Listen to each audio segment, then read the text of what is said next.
Gujarat's #1 engineering university, Sankalchand Patel University, 9642706257. Hi hello నమస్తే welcome back to iDream media. ఈరోజు మనతో ఉన్నారు high court advocate and immigration consultant అయిన మన ఫేవరెట్ లాయర్ అయిన పృథ్వీ గారు. ముఖ్యంగా సార్తో ఈరోజు H1B గురించి మాట్లాడదాం. నమస్తే సార్. పృథ్వీ గారు, మీరు వచ్చారంటే మన ఆడియన్స్ అందరూ H1B గురించి అప్డేట్స్ ఏంటి, ట్రంప్ వచ్చాడు అప్డేట్స్ ఏంటి అని అడుగుతూనే ఉంటారు. కామెంట్ సెక్షన్లో వేల కొద్ది కామెంట్స్. ఇప్పుడు ప్రస్తుతం అడుగుతున్న కామెంట్స్ ఏంటి అంటే, పృథ్వీ గారిని అడగండి, అసలు ఎంతమంది H1B మీద వెళ్తూ ఉంటారు, వెళ్ళిన వాళ్ళు ఎంతమందికి H1B వీసా అప్రూవల్ అవుతుంది, తర్వాత గ్రీన్ కార్డ్ ప్రొసెసర్ ఏంటి, దీని ఓవరాల్ విషయం మీద మాకు ఒక క్లారిటీ ఇస్తారని అడుగుతున్నారు. మీరేం చెప్తారు? విరాట్, ఇక్కడ మనకి ఇమిగ్రెంట్స్ అండ్ మైగ్రెంట్స్, ఇమిగ్రెంట్స్లో ఇమిగ్రేషన్ పాలసీ అంతా కూడా అక్కడ ఇమిగ్రేషన్ అండ్ నేషనల్ యాక్ట్ కింద వాళ్ళు అక్కడ మనకి నిర్దేశిస్తారు ఎట్లాగా వీళ్ళని తీసుకుంటారని. వీళ్ళు ఎల్పిఏ అంటారు, అంటే ఇప్పుడు గ్రీన్ కార్డ్ హోల్డర్స్.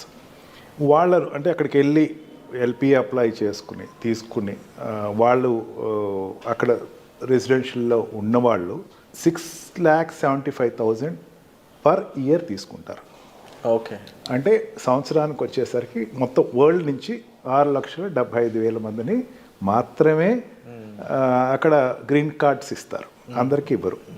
వాళ్ళు ఎవరు అంటే అక్కడికి ఆల్రెడీ ఉండి ఒక 5 years నుంచి ఉండి, లేకపోతే లాంగ్ టర్మ్గా ఉండి వాళ్ళు అప్లై చేసుకున్న వాళ్ళని అక్కడ తీసుకుంటారు, గ్రీన్ కార్డ్ తీసుకుంటారు. గ్రీన్ కార్డ్ ఇచ్చేటప్పుడు కూడా ఒక నిష్పత్తి ఉంటుంది. 7% ఏ కంట్రీ నుంచి కూడా మించకుండా చూసుకోవాలి. అంటే ఇండియా నుంచి వచ్చిన వాళ్ళు కేవలం 7% ఇస్తారు. ఓకే, అందుకని ఇండియా నుంచి వచ్చిన వాళ్ళకి 80% అట్లా రిజర్వేషన్స్ ఏమి ఉండవు, అక్కడ 7% తీసుకుంటారు. అండ్ ఈ ఎల్పిఏలో వచ్చిన వాళ్ళు, ఈ గ్రీన్ కార్డ్ హోల్డర్స్ మళ్ళీ ఫెసిలిటీ ఇస్తారు. వాళ్ళు పర్మనెంట్ వీసా వాటిగా సిటిజన్షిప్ కోసం they can apply for it. వాళ్ళు ఒక 5 years తర్వాత సిటిజన్షిప్ వాళ్ళు. వీళ్ళకి సిటిజన్స్కి పెద్దంత డిఫరెన్స్ ఏమి ఉండదు, గ్రీన్ కార్డ్ హోల్డర్స్కిను సిటిజన్స్కి. గ్రీన్ కార్డ్ హోల్డర్ ఏ జాబ్ అయినా చేయొచ్చు, ఎక్సెప్ట్ మిలిటరీలో, ఆర్మీలో ఉండేటువంటి సర్టన్ జాబ్స్ తప్ప ఏ జాబ్ అయినా వాళ్ళు చేయొచ్చు. అంటే కంట్రీకి సెక్యూరిటీకి సంబంధించిన జాబ్స్ తప్ప మిగతా జాబ్స్ ఏదైనా చేయొచ్చు. వాళ్ళు సిటిజన్షిప్ ఎక్వైర్ చేసుకున్న తర్వాత సుపీరియర్ ర్యాంక్స్ తప్ప, ఆర్మీలో ఉండేటువంటి, మిలిటరీలో ఉండేటువంటి సుపీరియర్ ర్యాంక్స్ తప్ప మిగతా అన్ని జాబ్స్లో వాళ్ళు ఎలిజిబుల్ అవుతారు. వీళ్ళు కూడా నాన్ ఇమిగ్రెంట్స్ని తెచ్చుకోవచ్చు. ఆ ఫెసిలిటీ కూడా ఉంటుంది బయట నుంచి. వాళ్ళెవరు? ఈ ఇమిగ్రెంట్స్ వాళ్ళ పిల్లలు 21 years లోపల పిల్లలు ఇంకో దేశస్తుని తెచ్చుకోవచ్చు. వీళ్ళు వాళ్ళ యొక్క స్పౌస్ని తెచ్చుకోవచ్చు. అంటే వైఫ్ అయితే హస్బెండ్ని, హస్బెండ్ అయితే వైఫ్ని తెచ్చుకోవచ్చు. ఎల్పిఏ వాళ్ళు. నేను అంటే అక్కడ ఉండేటువంటి బర్త్ సిటిజన్ కాదు నేను అంటే, లేకపోతే అక్కడ ఉండేటువంటి అమెరికన్ గురించి చెప్పట్లేదు. ఇండియాకి వెళ్ళి నుంచి అక్కడికి వెళ్ళి గ్రీన్ కార్డ్ తెచ్చుకున్న వాళ్ళ గురించి చెప్తున్నాను. అండ్ ఆల్సో వాళ్ళ పేరెంట్స్ని తెచ్చుకోవచ్చు. వీళ్ళను కూడా కేవలం ఈ రకంగా తెచ్చుకునే వాళ్ళు కూడా ఒక నిష్పత్తి ఉంది. కేవలం వాళ్ళు 4,80,000 మాత్రమే తెచ్చుకునే అవకాశం ఉంటుంది. 4,26,000, 4,30,000 దానికి ఒక లెక్క ఉంటుంది.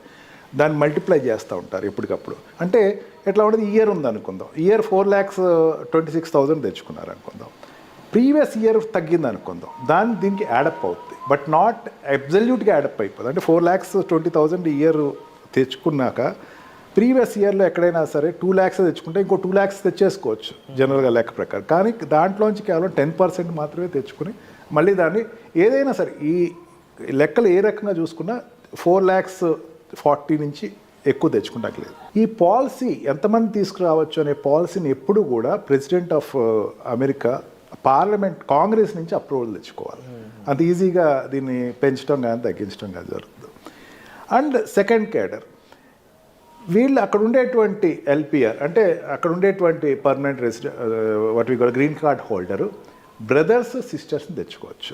ఓకే, వాళ్ళని తెచ్చుకుంటానికి కూడా వాళ్ళకి పాసిబిలిటీ ఉంటుంది. అంతేకాకుండా వాళ్ళ కొడుకు వైఫ్ని కానీ కూతురు హస్బెండ్ కూడా తెచ్చుకోవచ్చు. అక్కడ మనం సినిమాలో కూడా చూపిస్తారు, హస్బెండ్ వైఫ్ని గ్రీన్ కార్డ్ మీద తీసుకెళ్లారు, అవును అలా అని చెప్పేసి. బట్ బ్రదర్ అండ్ సిస్టర్ కానీ, సిస్టర్ అండ్ బ్రదర్కి అది ఎలా వర్కౌట్ అవుతుంది? ఏ అగ్రిమెంట్ అని చూపించాల్సి ఉంటుంది? అలాంటి అగ్రిమెంట్ పారామౌంట్స్ ఏం లేదు. వాళ్ళు they want to live, I want to have time with them, I want to stay with them because they have no other residence. నాకు వాళ్ళకి ఏమీ లేదు అక్కడ, life long life long green card LPR కింద అక్కడ తీసుకొచ్చి టెంపరీగా తీసుకొచ్చుకుంటారు. తర్వాత వాళ్ళకి ఆటోమేటిక్గా గ్రీన్ కార్డ్ వస్తుంది.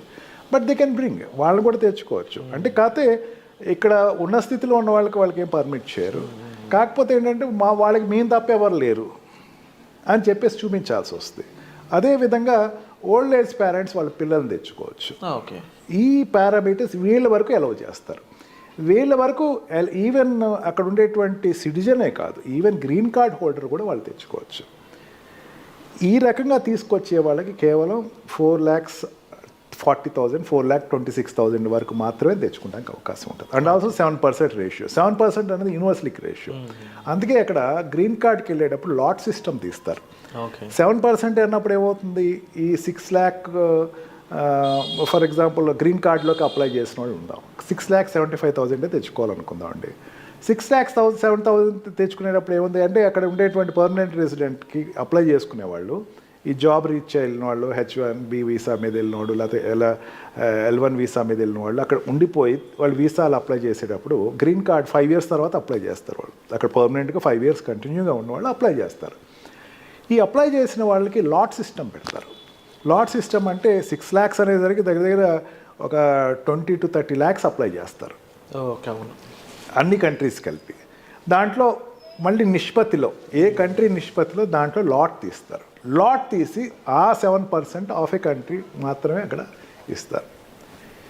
ఇప్పుడున్న ట్రంప్ స్టూడెంట్స్కి చాలా వెల్కమింగ్ పాలసీసే చెప్పాడు. ట్రంప్ మిగతా వాళ్ళకి కొంచెం వ్యతిరేకంగా ఉన్నా సరే స్టూడెంట్స్కి మాత్రం మీరు రండి, పర్లేదు ఇక్కడికి వచ్చి చదువుకోండి. ఎందుకంటే స్టూడెంట్స్ వల్ల ఆ కంట్రీకి డబ్బు వస్తుంది, అక్కడ ఇన్స్టిట్యూట్స్ పెరుగుతాయి, ట్యాక్స్లు ఎక్కువ, ఇన్సూరెన్స్లు కడతారు, ట్యాక్స్లు కడతారు, ఇన్కమ్ సోర్సెస్. కాబట్టి స్టూడెంట్స్ వరకు వచ్చేసరికి మాత్రం ద మూమెంట్ వాళ్ళు అక్కడ ఎడ్యుకేషన్ అయిపోయిన వెంటనే they have to move out of the country if at all they have no job in US. Job సంపాదించుకోలేకపోతే definitely they have to move off. అక్కడ మళ్ళీ అందుకని అక్కడ ఇంటర్వ్యూస్ అటెండ్ అవుతారు. క్యాంపస్ సెలెక్షన్ అనేది ఇండియాలో పెద్దంత ఇంపార్టెంట్ కాదు, కానీ అక్కడ క్యాంపస్ సెలెక్షన్ అనేది చాలా ఇంపార్టెంట్. లేకపోతే వాడు మళ్ళీ ఇండియా వచ్చేసి ఇక్కడి నుంచి అప్లై చేసుకుంటాడు. ఇక్కడికి వచ్చేసేసి ఇక్కడి నుంచి మళ్ళీ వాళ్ళకి రూట్స్ తెలుస్తాయి. అంటే ఎక్కడెక్కడ పాకెట్స్ ఉన్నాయి, ఎక్కడెక్కడ నా జాబ్ ప్లేస్మెంట్స్ ఉన్నాయి అన్నది వాళ్ళు ఎప్పుడు వెరిఫై చేసుకుంటూ ఉంటారు. ఇక్కడ ఇండియాకి వచ్చి వాళ్ళు అప్లై చేసుకుని H1B వీసా మీద వాళ్ళు ఎక్కడ వెళ్ళటం జరుగుతుంది. ఈ రకంగా it's a not open door. అందరికీ వచ్చేసేసేయండి, ఎంతమంది పడితే అంతమంది లక్షలు వచ్చేసేసేయండి అని చెప్పడానికి ఏం లేదు. There is a certain particular number which is in entry and exit from the country. 100% sir. And ముఖ్యంగా మీరు చెప్పిన వాటిలో ఇప్పటివరకు ఇంతమంది మాత్రమే స్కోప్ ఉందా, అందులో కూడా మళ్ళీ కంట్రీ ఓవరాల్ పర్సంటేజ్ మీద 7%ఏనా అనే విషయాలు కానీ, లేకపోతే నాకు ఇప్పటివరకు టు బీ ఫ్రాంక్ ఈ రిలేషన్షిప్ గ్రీన్ కార్డ్ ఉన్న వాళ్ళు ఎవరైనా తీసుకెళ్తున్నారంటే ఓన్లీ హస్బెండ్ అండ్ వైఫ్ ఈ కాన్సెప్ట్ విన్నాను తప్ప పేరెంట్స్ని కానీ బ్రదర్స్ అండ్ సిస్టర్స్ని కానీ అండ్ వీళ్ళు తీసుకెళ్ళొచ్చి వీళ్ళకి ఎవరు లేని సిచ్యువేషన్స్లో అనేది ఇలాంటి కొత్త పాయింట్స్ అన్ని కూడా మా ముందుకు తీసుకొచ్చినందుకు thank you so much sir. Thank you. And H1Bకి సంబంధించినటువంటి డీటెయిల్స్ మీరు కావాలనుకున్నా సరే మీరు డిస్ప్లే అవుతున్న నెంబర్స్ కాల్ చేసి సార్ని మీట్ అవ్వచ్చు. Thank you so much.